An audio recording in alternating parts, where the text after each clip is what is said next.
Voilà, donc là je vais vous expliquer comment valider en fait l'invitation qui a été réalisée de partage de calendrier.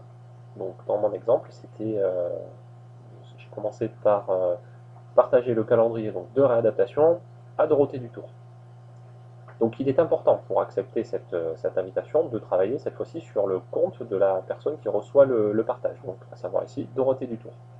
Donc la première chose à faire, c'est vérifier que Dorothée Dutour a bien reçu son mail de partage. Donc c'est exactement ce qu'on va faire. Alors ici, dans les mails de Dorothée Dutour, on vient de recevoir un mail de l'équipe Windows Live, voilà, qui se présente exactement comme ceci.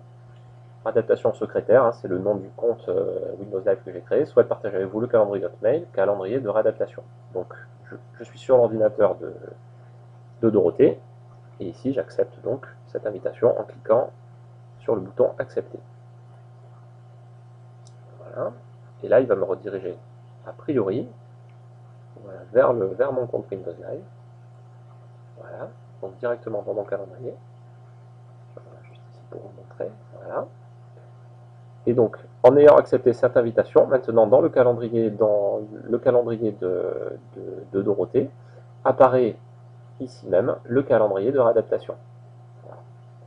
Alors je l'ai mis en lecture seule hein, quand j'ai fait le partage, c'est-à-dire que j'ai uniquement donné les droits de lecture à Dorothée, elle ne peut pas créer de rendez-vous pour le secrétariat, mais ça pourrait très bien se modifier.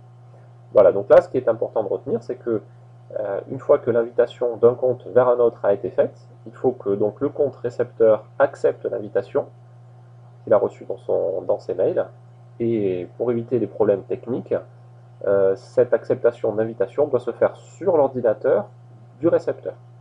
Donc quand réadaptation envoie une demande de partage sur Dorothée, l'acceptation devra se faire sur l'ordinateur de Dorothée.